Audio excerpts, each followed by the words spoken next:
know if you're clogged? You don't sweat very well. You don't poop very much. You don't sweat like at all? You don't sweat like it doesn't smell when you sweat? Or you just are not a sweater? Well, you're not a sweater, right? I'm not a sweater. Okay, so we got to throw you in a hot sauna. Okay. Yeah.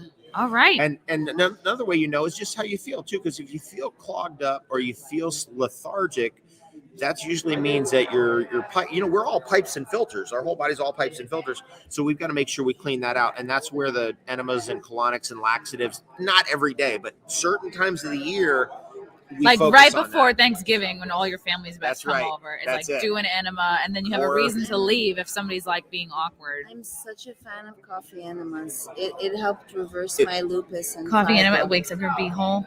Yeah. Where you take coffee and you put it in the other way. And then I would do ozone, follow it by ozone. Have you heard of hydrogen? Yes. There's a hydrogen guy here. He was the chat loved him yesterday, the hydrogen guy, the bubble. Yes, I call him the bubble boy. I'm a hydrogen fanatic. I learned about hydrogen. I was taught by one of my teachers, Dr. Patrick Flanagan, a famous hydrogen scientist, actually. He's one of my great teachers, unfortunately passed in December of 2019.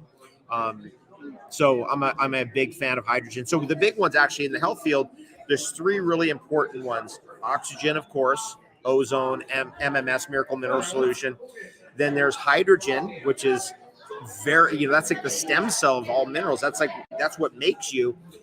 We're mostly hydrogen. And then the other one, of course, is carbon. Carbon's the filter. So it's always about detox, always about oxygen, carbon, and hydrogen. Wow. Yeah. That's really cool. We are oxygen depleted.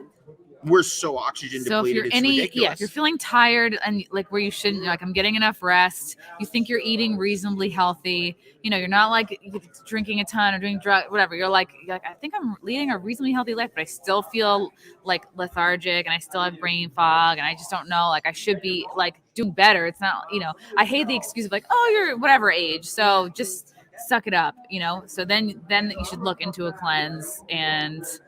Yeah, whether it's like charcoal pills or like you said, the magnesium. Yeah, you know what I do with detox deniers? I just enroll them in the cleanse anyway, so I get them in. So for so many people, it's hard to even start because they're just like, oh, I don't need this. My body knows how to poop. I don't need this. I just know so many people who are like anti-detox. They think your body just already detoxes. Yeah. So let's get into that a little bit. To believe that your body's 100% efficient at anything is crazy. That's impossible.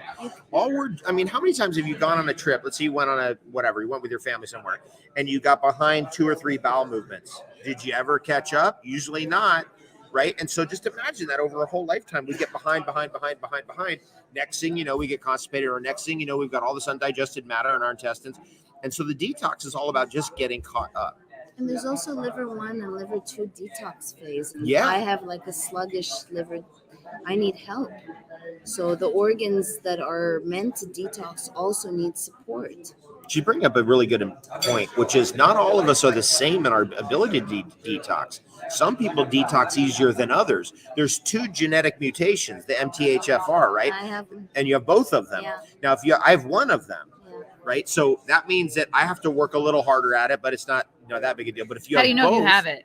Is there a test you can do, or you just okay? Yes. You did get a blood test. You can do I did 23andMe before it got sold, and then upgraded all the raw data to a program called Prometheus, and then looked up the different SNPs. There's also the HLA SNP so I'm not able to detox mold, for instance. So then you support the different phases with different nutrition. Yeah. Okay. I mean, what she's talking about is the nutrition of the future, where you get blood work done and you realize, oh, I'm in this category. So I need genetics, because of like how you've been living and your lifestyle. And so then you start going, if I have more, for example, let's say you have her 2 MTHFR problems. She's going to need a really good quality B vitamin supplement. She needs B12, she needs B9, she needs B1, she needs B2, she needs B3. She needs all of those because they assist with that particular genetic, it's 2 genetic defects, that's 2 recessives, that meet up.